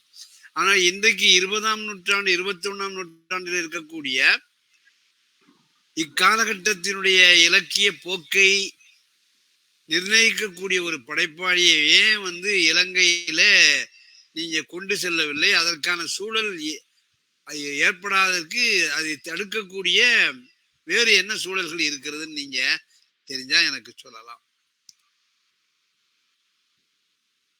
இப்ப நீங்க பார்க்கலாம், இந்திய தமிழ்நாட்டிலேயே அவருக்கு ஒரு சிக்கல், தெளிவின்மைகள், நீங்கள் சொல்லுகிறீர்கள் அவரை பற்றி ஒரு சில பேருக்கு அது பொருத்தமில்லாத நிலைகள் என்கின்ற வகையிலும் தமிழ்நாட்டிலேயே அந்த ஒரு நிலைமை இருக்கிறது. அங்கு அவரை பற்றி நன்கு அறிந்தவர்கள், அத்தோடு நான் கொஞ்சம் கூடுதலாக இலக்கணத்துறையோடு கொஞ்சம் இருக்கிற நான் இப்பொழுதுதான் நாம இலக்கிய துறைக்குள்ளேயே மெதுவாக அந்த வெளி உலக நிலையில வந்து கொண்டிருக்கிறார். ஆனா ஆரம்படினாலதான் அதை பற்றி ஒரு தெளிவான இதை பெற்றுக்கொண்டு உங்களுக்கு சொல்லலாம் நினைக்கிறேன். நாம வேற ஒண்ணும் இல்லை. நாம ஒரு 30-40 ஆண்டுகளுக்கு முன்னாலேயே கைலாசபதியை பற்றியும் சிவத்தம்பியை பற்றியும் இங்கு வரவழைத்து அவர்களுடைய பேச்சை கேட்போம். இங்கு திருநெல்வேலி சந்திப்புக்கு டொமினிக் ஜீவா அவர்கள் வந்தபோது நானே சென்று அவரிடத்து 1 மணி நேரம் மல்லிகை தொடர்பான கேள்விகளை எல்லாம் கேட்டேன். அப்ப நம்ம அந்த நாட்டை சார்ந்திருக்கக்கூடிய தமிழ் படைப்பாளிகள் அல்லது விமர்சகர்கள் மேல அக்கறை கொண்டிருக்கிற மாதிரி. ஏனென்றால் இன்றைக்கு உண்மையிலேயே தமிழனுடைய ஒரு நல்ல முகத்தை காண்பிக்கக்கூடிய திறனாய்வாளர்கள் படைப்பாளிகள் அன்றைக்கு ஈழத்திலே இருந்தார்கள். இன்றைக்கு அந்த மாதிரி இல்லையோ அப்படிங்கிற ஒரு எண்ணம், ஒரு சந்தேகம் எனக்கு வருகிறது. அதற்கு அந்த ஆயத்த நிலை என்ற ஒன்றை நீங்கள் உருவாக்க முயல வேண்டும் என்று கேட்டுக்கொண்டு, வேற நம்ம முத்தையன் சாரோ ராஜா சாரோ இதை ஒட்டி அல்லது சென்ற வாரம் நாம பேசிய அதனுடைய தொடர்ச்சியை கூட நீங்கள் தொடர்ந்து பேசலாம் என்று உங்களில் யார் வருகிறீர்களோ. விஷ்ணுகுமரன் சார், நீங்க மலையாளத்திலே செம்பாலா நாவல் மொழிபெயர்க்கப்பட்டதை உங்களுடைய அறிவிப்பு எனக்கு பார்த்தேன். இன்னைக்கு அது பற்றி லேசாக சொல்ல முடியுமா? அது பற்றி விரிவாக அந்த உங்களோடு மொழிபெயர்ப்புக்கு துணையாக இருந்த அந்த நண்பரோடு ஒரு கலந்துரையாடி நீங்க அது பற்றி ஏதாவது மலையாள மொழி வாசகர்கள் தமிழவனுடைய படைப்புகளை எப்படி கொள்வார்கள் அப்படிங்கிறத பற்றி நீங்க பேச வேண்டும். இப்ப அந்த மொழிபெயர்ப்பு தொடர்பாக உங்களுக்கு உறுதுணையாக இருந்த அந்த நண்பருடைய கருத்து உங்களுக்கு ஏதாவது தெரியுமா? இருந்தால் நீங்க பகிர்ந்து கொள்ளலாம். ஐயா கேக்குதா? கேக்குதியா? என்னுடைய மொபைல் போயிட்டு இப்ப நான் ஒரு லேப்டாப் மூலமாக பேசுறேன் இப்போ. சரி. அதாவது இதனுடைய முகவுரை, இந்த நூலினுடைய முகவுரை தந்தது டாக்டர் ஸ்ரீநாத் என்பவர் தந்தது. அந்த முகவரை, அந்த ஸ்ரீநாத்தினுடைய பின்னணியும் இந்த இடத்துல சொல்ல விரும்புறேன். அவரு மலையாள மொழிக்கு செம்மொழி அந்தஸ்து வாங்கி கொடுத்தவர் ஸ்ரீநாத். 3 தடவை முயற்சி பண்ணாங்க மலையாள மொழிக்கு செம்மொழி வாங்கி கொடுக்கணும். ஆனா இவரு போய் தான் அந்த செம்மொழி அந்தஸ்து வாங்கி கொடுத்தவர். அவரு தான் இந்த நூலுக்கான ஒரு முகவரையை கொடுத்தாரு. ஸோ அப்ப அந்த முகவரையை கொடுத்துருக்கும் போது அவரு என்கிட்ட சொன்ன கருத்து எப்படி, அதாவது ஒரு நூலை நான் வாசித்தா அதுக்கு தகுதி இருந்தானா மட்டும்தான் நான் இதுக்கு கொடுப்பேன் அப்படின்னு முதல்ல சொன்னாரு. சரி, நீங்க நான் உடனடியாக ஒரு ரகசியமா சொன்னேன், இப்படிதான் சொன்னேன், சார் உங்களுக்கு தகுதி இருந்தானாக்கி நீங்க கொடுங்க, இல்லாட்டு வேண்டாம் அப்படின்னேன். அப்ப அவரு அதை ஏத்துட்டு அவரு சொன்ன ஒரு 3 விஷயத்த அவரு சொன்னாரு. அதாவது இவரு பார்க்கக்கூடிய கோணங்கிறது இதுவரை மற்றவர்கள் இதுவரை யாரும் பார்க்காத இடத்த ஒரு பூதக்கடாடி போட்டு அதை ஃபோக்கஸ் பண்ணி ஒரு புதிய ஒரு பரிமாணத்தை கொண்டு வர்றாரு அப்படின்னு அவர் சொல்றாரு. குறிப்பா இந்த அவரு சொன்ன பிறகுதான் நான் இந்த கருத்தை பிறகு நானும் புரிஞ்சுக்கிட்டேன். அதாவது முஸ்லிம் மக்கள் ஏன் இந்துக்களுக்கு ஓட்டு போடுறாங்க, சரி அப்படி ஒரு கான்செப்ட் அவரு என்கிட்ட விளக்குனார். ஒண்ணு. அதுக்கு அடுத்தது இந்த சிந்தனை போலீஸ்ங்கிற ஒண்ணு அவரு சொன்னார். அது எனக்கு பற்றி எனக்கு தெரியும், இருந்தாலும் அதை அவரு ஃபோக்கஸ் பண்ணாரு. பிறகு சொன்னாரு, அதை வச்சுட்டு வேற ஒரு கருத்தை என்கிட்ட சொன்னாரு. அதாவது ஒரு விஷயம், அதாவது ஒரு அடையாளம் என்பது அதோடு முடிந்து விடுவது கிடையாது. அதுக்கப்புறம் பல விஷயங்கள் அர்த்தத்துல போயிட்டே இருக்கும். அப்படி ஒரு விஷயத்த சொன்னார். நான் அதை படிச்ச பிறகு எனக்கு அது வேற ஒரு கோணத்தை தந்தார். அதுல வரக்கூடிய சிந்தனை போலீஸ் என்பது வெறும் சிந்தனை போலீஸ்ங்கிறது மட்டுமல்ல, எதிர்காலத்துல இப்படிதான் பிறகு வரும் என்கிறத அவரும் சொன்னாரு. எனக்கு அந்த ஐடியா ஏற்கனவே இருந்தது, அவரும் அதை சொன்னாரு. அப்படி 2-3 பாயிண்ட்ஸை வச்சு அவர் அழகாக சொல்லி இருக்கிறாரு அந்த முகவரையில. பிறகு அவரு அந்த புஸ்தகத்துல மேல இது ஒரு புதிய ஒரு அணுகுமுறை நமக்கு வேண்டியது அப்படின்னு அவர் சொன்னார். அதனால அதுல குறிப்பிட்டிருக்காரு. 1. 2வது, இதை மொழிபெயர்த்த சுரேஷ் சுரேஷ் நாடு என்பவர் மிக தீவிரமான ஒரு மலையாள எழுத்தாளர், பிறகு இலக்கிய தளத்துல இயங்கிக் கொண்டிருப்பவர், கேரளா முழுவதும் நன்றாக அறியப்படக்கூடியவர். அவரும் நான் தான் நாங்க இதை சேர்ந்து இதை மொழிபெயர்த்தோம். அப்போ அவரு இப்படி சொன்னாரு, விஷ்ணு இவரோட சிந்தனை எங்கனால போகின்றது அப்படி, அதாவது இப்படி சொல்றது, அதாவது இவரோட சிந்தனை எப்படி எல்லாம் போகுது, இதுதான் அவரு தந்த ஒரு. பிறகு இந்த நூலை பற்றி அதை வெளியிட்டவர் அவரும் இது இது இதுவரை யாரும் பார்க்காத ஒரு வித்தியாசமா இருக்குது, இது நம்ம கண்டிப்பாக இது ஒரு கவனம் பெறும் என்பதாக அவரு சொன்னதாக சுரேஷ் நாயுடு 22ஆம் என்கிட்ட சொன்னார். அது உண்மையிலே நாங்க ரெண்டரும் மொழிபெயர்த்தது ஒரு சந்தோஷமான விஷயம். ஆனா சாரு நம்ம முதல்ல சொல்லியிருந்தா நாங்க எங்களுக்கு ஏற்றபடி நாங்க கூடுதல் சுதந்திரம் எடுத்து மொழிபெயர்த்தோம். நாங்க என்னன்னா அதே மாதிரி மூலம் சுதந்திரம் கூடாதுங்கிறதுக்காக நாங்க அப்படியே மொழிபெயர்க்கிறோம். நல்லது சார், நல்லது. விஷ்ணுகுமரன் சார், நான் வேண்டிக்கிறதெல்லாம் இந்த நாவல் மலையாளத்திலே வெளிவந்த ஒரு மாதத்திற்குள் என்னென்ன மாதிரியான எதிர்வினைகளை வாசகர்கள் கொடுத்தார்கள், அது வெறுமனே ஒரு புகழ்ந்துரையாக இல்லாம உண்மையிலேயே ஆத்மார்த்தமாக மனசுல அது விளைவித்த கருத்துக்களை எல்லாம் விஷ்ணுகுமரனோ அல்லது அவருடைய சுரேஷ் நூறுநாடன் அவருடைய துணையோடு நீங்கள் இதே பேராசிரியர் முனைவர் ஜெயலலிதா அவர்கள் சொன்ன மாதிரி தமிழவனுடைய சம்பாலா நாவல் மலையாளத்துல என்னென்ன மாதிரியான பாதிப்புகள், இதே மாதிரி வேறு அவருடைய திறனாய்வு நூல்களோ சிறுகதைகளோ மலையாளத்துல போயிருக்குமே ஆனால் அவை என்ன மாதிரியான பாதிப்புகளை எதிர்வினைகளை ஆற்றியது, வாசக எதிர்வினையை தந்தது என்பதை எல்லாம் விஷ்ணுகுமரன் அவர்கள் ஒரு வாரத்துல நமக்கு பின்னாலே அவர்கள் எப்பொழுது வாய்ப்பு இருக்கிறதோ அப்பொழுது தர வேண்டும் என்று கேட்டுக்கொண்டு, இப்பொழுது முத்தையனோ ராஜாவோ தங்களுடைய கருத்தை முன்வைக்கலாம் என்று நான் கேட்டுக்கொள்கிறேன். விஷ்ணுகுமரன் சாருக்கு அந்த நூலை மொழிபெயர்த்ததுக்காக சுரேஷ் நூறுநாடனுக்கும் நாங்கள் நன்றியை செலுத்திக் கொள்கிறோம். நன்றி சார், நன்றி. முத்தையன் சார் சொல்றீங்களா அல்லது ராஜா சார் சொல்றாங்களா?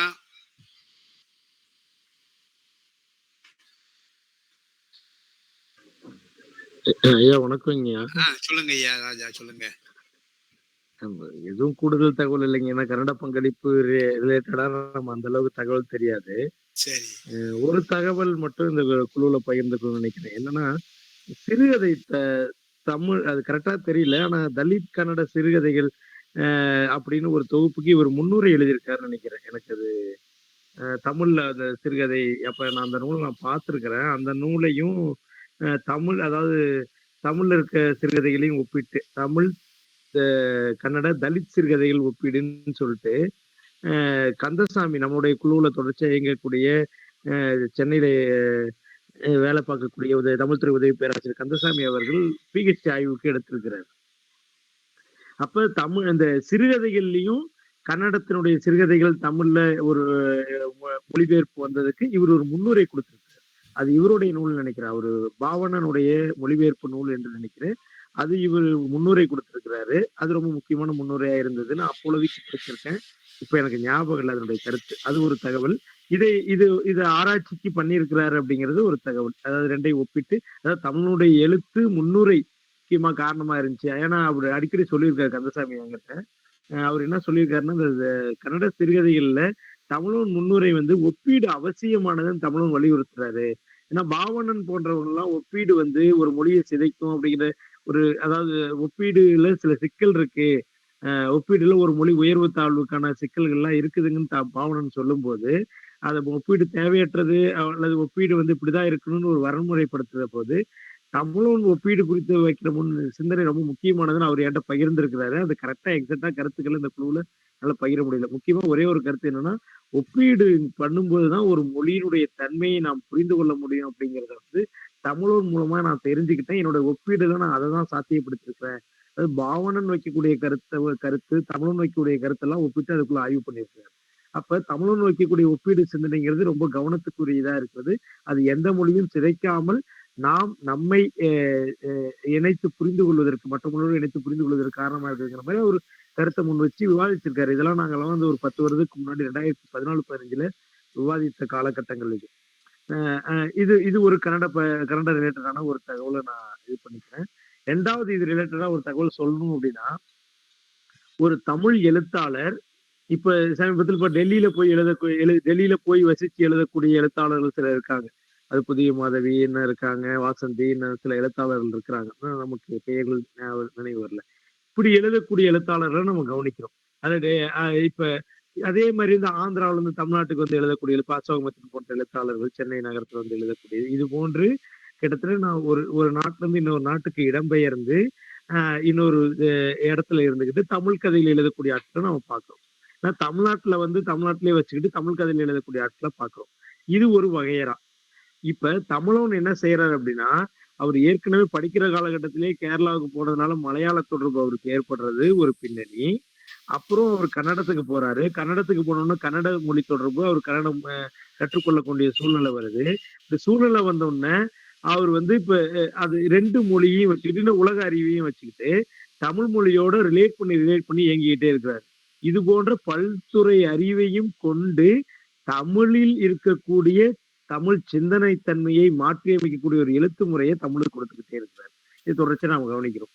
அப்ப நாம் தமிழன் என்ற நபரை பின்னுக்கு இழுத்து விட்டு தமிழவனுடைய ஐகான் அந்த தமிழன் என்னும் குறியிலிருந்து உதித்த சிந்தனை நமக்கு முக்கியமானது. ஏன்னா அந்த சிந்தனை தமிழவன் என்னும் தன்னியல்பான ஒரு நபரால் எங்கேயோ இருந்து உற்பத்தி செய்யப்பட்டதல்ல, கடவுள் தன்மை அல்ல. அவர் சமூகத்தோடு, கன்னட சமூகத்தோடும் மலையாள சமூகத்தோடும் தமிழ் சமூகத்தோடும் உலகியல் சமூகத்தோடும் உறவு கொண்டதன் விளைவாக தமிழை புரிந்து கொள்ள முயற்சி செய்ததனுடைய ஒரு வெளிப்பாடுதான் அவருடைய எழுத்துக்கள். அந்த எழுத்துக்கள் என்பது அவருடைய உள் உரையாடல் மூலமாக சமைக்கப்பட்டது. அந்த உள் உரையாடல் மூலம் சமைக்கப்பட்டதுனால தமிழ்ல ஒரு சிந்தனை கிரியேஷன் ஒண்ணு நிகழ்த்துறாரு. இப்ப இது அது எத்தனையோ பேர் வந்து மற்ற மொழிகளோடு மற்ற நாடுகளுக்கு போனாலுமே கூட தமிழ் எழுத்துக்களை வெளிநாட்டுல இருந்து முத்துலிங்கம் போன்றவர்கள் எழுதிக்கிட்டு இருக்கிற காலகட்டத்துல இவரு மற்ற மொழிகளோடு தொடர்பு கொண்டு தமிழை இன்னொரு கட்டத்துக்கு நகர்த்துறாருல, தமிழ் தன்மை ஒன்றை உருவாக்குகிறார் அல்லவா. இது கவனிக்கப்பட வேண்டிய ஒன்று அப்படிங்கிறத நான் இந்த இடத்துல சொல்ல விரும்புறேன். ஏன் அப்படின்னா, மற்ற இடத்துக்கு போய் எழுதுறாங்க போது அது தன்னுடைய ஐடென்டிபிகேஷனா மாறுது. உதாரணத்துக்கு நான் வந்து எத்தனை வெளிநாட்டுக்கு பயணம் பண்ணியிருக்கேன், நான் எத்தனை தடவை இலங்கைக்கு போயிருக்கேன் தெரியுமா, நான் எத்தனை தடவை மலேசியாவுக்கு போயிருக்கேன் தெரியுமா, எத்தனை தடவை சிங்கப்பூருக்கு போயிருக்கேன் தெரியுமா, இப்படி லிஸ்ட் போடக்கூடிய ஒரு காலகட்ட புலவர் மனநிலை கொண்டவர்களோடு நாம் தொடர்ந்து இயங்கக்கூடிய காலகட்டத்துல இருக்கிறோம். ஆனா அப்படி இல்லாமல் நான் எத்தனை இடத்துக்கு போயிருக்கேன் லிஸ்ட் போடாம, நான் எவ்வளவு புத்தகம் எழுதியிருக்கேன் லிஸ்ட் போடாம, இன்னைக்கு கூட Facebookல நான் இத்தனை நூல் எழுதியிருக்கேங்கிறது விளம்பரப்படுத்துற ஒரு காலகட்டத்துல எந்த விதமான விளம்பர பின்னணியும் இல்லாம நாங்கள் எங்களுடைய காலகட்டத்தில் நாங்க இப்படிதான் வாழ்ந்தோம் அப்படிங்கிற ஒரு மரபியல் மீன்ஸ்னா அது ஒரு நேர்மை தன்மையோடு இருந்து கொண்டு இன்று தமிழுக்கு இவ்வளவு பெரிய பங்களிப்பு செய்ததை நாம் இன்னும் விவாதிக்க வேண்டும். இப்ப இந்த மொழிகள்ல இருந்துட்டு அவர் தமிழுக்கு, அதாவது இப்ப ஜெயலலிதா மேம் என்ன சொன்னாங்க அப்படின்னா, அவங்க கன்னடத்துறைக்கு ஆற்றிய பங்களிப்புன்னு சொன்னாங்க. நான் எப்படி யோசிச்சு பாக்குறேன்னா, இந்த துறைகள் எல்லாம் கன்னடத்துறைகளும் கன்னட இலக்கியத்துறைகளும் மலையாள இலக்கியத்துறைகளும் இன்னும் உலகியல் இலக்கியத்துறையும் இலக்கியத்துறையையும் தமிழவன் தமிழுக்கு எங்கனம் பயன்படுத்தி கொண்டார் அப்படிங்கிற ஒரு ட்ராக்ல ஒரு விவாதம் நடைபெற வேண்டும் என்று இந்த கூட்டத்தின் வாயிலாக சொல்லிக்கொள்ள விளைகிறேன். ஏனென்றால் இத்தனை துறை அறிவையும் அவர் தமிழை சமைப்பதற்காக, தமிழ் தன்மையை ஒன்றை உருவாக்குவதற்காக, மாற்றி அமைப்பதற்காக, தமிழின் தடப்போக்கை தீர்மானிப்பதற்காக உருவாக்கி கொண்டார் அப்படிங்கிறத நம்ம தொடர்ச்சியாக கவனிக்கிறோம். இன்னொன்னு சொல்ல போனா இந்திய எழுத்துல தமிழ் எழுத்தை அடையாளம் காணவும் செய்தார் அப்படிங்கிற ஒரு வாதத்தையும் முன்வைக்க முடியும்.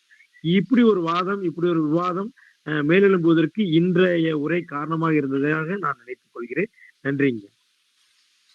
ராஜா ரொம்ப நுட்பமாக பேராசிரியை ஜெயலலிதா அவருடைய உரையிலே இருந்து பிற மொழிகளின் பங்களிப்பு வாயிலாக இந்திய அளவிலே தமிழினுடைய அடையாளத்தை தமிழவனுடைய எழுத்துகள்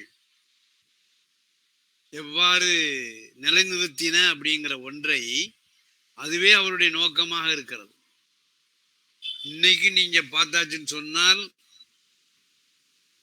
நம்முடைய 2024 ஆண்டிலே சாகித்ய அகாதமி தமிழ் மொழிக்கு வழங்கப்பட்டிருக்கக்கூடிய விருதை பற்றிய விருதாளர் யாருங்கிறதே நமக்கு கவலையே இல்லை. அந்த விருது, அந்த விருதுக்கான நூல் அப்படிங்கிறது 2024ஆம் ஆண்டுல ஏன் தமிழ்ல ஒரு நாவல் இல்லை, சிறுகதை இல்லை, நாடகம் இல்லை, திறனாய்வு இல்லை, அல்லது இதை கண்டுபிடிக்கக்கூடிய அந்த ஜூரிகள் இல்லையா அப்படிங்கிறது நமக்கு வேதனையா இருக்கு. இவங்க பெரிய பெரிய படைப்பாளிகளாக இருக்கலாம், பெரிய பெரிய துறை தலைவர்களாக இருக்கலாம். ஆனா உண்மையிலே சாகித்ய அகாடமியுடைய விருதானது எதற்கு கொடுக்கப்பட வேண்டும் என்கின்ற அடிப்படை கூட இவர்களுக்கு தெரியாமல் இருக்கிறதே. இவர்கள் எல்லாம் தமிழ் மொழியினுடைய ஜூரிகளாக இருந்தால் பிற மொழியிலிருந்து இருக்கக்கூடிய ஜூரிகள் நம்மை பார்த்து சிரிப்பார்களே, இப்படிப்பட்ட ஜூரிகளைத்தான் நீங்கள் டெல்லிக்கு அழைத்திருக்கிறீர்களா, கொண்டு வந்திருக்கிறீர்களா அப்படிங்கிற கேள்வி எல்லாம் வரும். ஆக அந்த விருது பெற்ற நூலானது ஓரளவுக்கு தமிழ் மொழி ஒரு ஏணியில ஏறத் தொடங்கி இருக்கிறது என்று சொன்னால் அது எப்படி பின்னோக்கி இழுத்து கொண்டு வந்து விட்டது அப்படிங்கிறதா நம்முடைய மிகப்பெரிய ஒரு வருத்தமான ஒன்று. தமிழ்ல இதுவரைக்கும் யாருமே இந்த மாதிரி ஒரு எந்த சூழல்ல எந்த விதியினுடைய அடிப்படையில இந்த நூலுக்கு ஒரு ஆய்வு நூலுக்கு விருது கொடுத்திருக்கிறார்கள். சில சமயம் நமக்கு நூலாக இருக்கலாம், ஆனால் அதுல அவருடைய புனைவு தன்மை என்பது இருக்கும், அவருடைய கிரியேட்டிவிட்டி என்பது நிச்சயமாக இருக்கும். ஆனா எந்த விதமான கிரியேட்டிவிட்டியும் இல்லாமல் நானே சொல்கிறேன் ஆய்வு என்று அதற்கு எப்படி இந்த ஜூரிகள் கொடுத்தார்கள், அது எப்படி இங்க இந்த கிரவுண்ட் லிஸ்ட்ல ப்ரிப்பேர் பண்ணவங்க உள்ள கொண்டு போனாங்க, இதெல்லாம் யார் எழுப்பி இருக்க வேண்டும் என்று சொன்னால் கல்வி புலத்திலே வேலை பார்க்கக்கூடியவர்கள் எழுப்பி இருக்கணும். அல்லது விருது பெற்றிருக்கக்கூடிய விருதாளர்களாவது இந்த கேள்வியை எழுப்பி இருக்கணும். ஆனால் எல்லாவற்றையுமே இந்த பொருளாதாரம், பணம் என்று சொல்லக்கூடிய ஒன்று, புகழ் என்று சொல்லக்கூடிய ஒன்று இவர்களை எப்படி ஒரு மௌடிகர்களாக, ஒரு நபும்சகர்களாக அல்லது மௌனம் காக்க வைக்கக்கூடிய அளவுக்கு போய்விட்டது என்கின்ற ஒரு மிகப்பெரிய எரிச்சலோடான வருத்தத்தை தான் நான் சொல்ல வேண்டியிருக்கிறது. ஆகவே ராஜா அவர்கள் இனிமேலாவது இந்த மாதிரியான ஒரு சூழல் தமிழ் மொழிக்கு ஏற்படக்கூடாது என்கின்ற ஒரு எண்ணத்தையும் நான் அவரோடு சேர்ந்து பகிர்ந்து கொள்கிறேன். வேறு முத்தையன் சார் ஏதாவது சொல்ல விரும்புறீங்களா? ஐயா வணக்கங்க. சொல்லுங்க சொல்லுங்க ஐயா. நீங்க சொன்ன அந்த விஷயத்தோட கூடுதலா ஒரு விஷயம் சொல்லும் போது என்னன்னா, நம்ம ஒரு சார்பு தன்மை அற்ற நிலையில இருந்து பேசுறோம். ஆனா சிலர் அதை எப்படியா எடுத்துக்கிறாங்க அப்படின்னு சொன்னா ஒரு சார்பு தன்மைக்காக பேசுறாங்க அப்படிங்கிற மனநிலையும் இருக்கிறத நம்ம பார்க்கிறோம். அப்ப நடுநிலைமை என்பது ஒரு ஒரு விஷயம் நம்ம எதிர்பார்க்கிறோம். தமிழ் சமூகத்துக்குள்ள, இலக்கிய உலகத்துக்குள்ள ஒரு சார்புத்தன்மை அற்ற நிலையை உருவாக்கணும். அங்க ஒரு கற்பனைக்கும் ஒரு அதீத மனநிலைக்குமான ஒரு இடத்த உருவாக்கணும் அல்லது அங்கீகரிக்கணும் அப்படின்னு நம்ம பேசும்போது அதையே என்னவா எடுத்துக்கிறாங்க அப்படின்னு சொன்னாக்கா அது ஒரு சார்பு நிலையை நோக்கி எடுத்துக்கிறது அப்படிங்கிற மனநிலையும் தொடர்ந்து பீடிச்சுக்கிட்டு இருக்கிறத பார்க்க முடியுது. அந்த அந்த அந்த அடிப்படையிலையும் நம்ம அது பேசணும்னு நினைக்கிறேங்க. அதே மாதிரி மேடம் சொன்ன மாதிரி நிறைய விஷயங்களை விவாதிச்சிருக்கிறாங்க. உரை மிகச்சிறப்பான உரையா இருந்ததுங்க. நன்றிங்க. முத்தையன் சாரும் நாம சொன்னதுதான். அதாவது இனிமேலாவது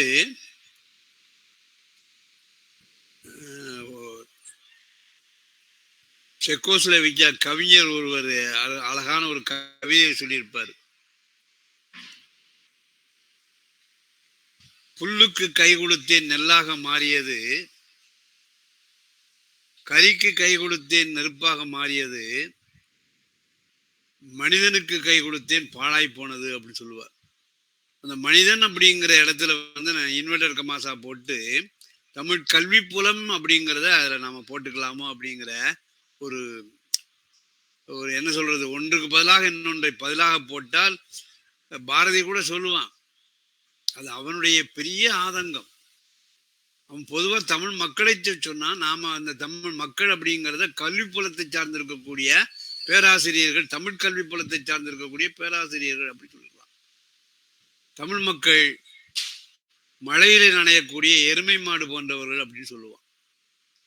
அது பாட்டு என்னதான் தோல்ல மழை பெஞ்சாலும் கூட அது அப்படியே வாழை விட்டு தட்டி விட்டுட்டு தான் இருக்குமே ஒழிய மழை பெய்த ஒதுங்கணுமே அப்படிங்கிற எண்ணம் எல்லாம் இருக்காது. எவ்வளவுதான் நீங்க எங்களை இழிவுபடுத்தினாலும் நாங்களே மேலும் மேலும் எங்கள் மேலே இழிவுபடுத்தி கொள்வதற்கான ஒரு தயார் நிலையை கொண்டு வருவோம் அப்படின்னு சொல்லக்கூடிய இந்த சூழல்ல நம்மை மாதிரியாக விழிப்பு கொண்டவர்கள், நான் வேலை பார்க்கிற போது அல்லது தமிழவன் வேலை பார்க்கிற பொழுது பல்வேறு வகைகளிலே எதிர்ப்புகள் வரும்.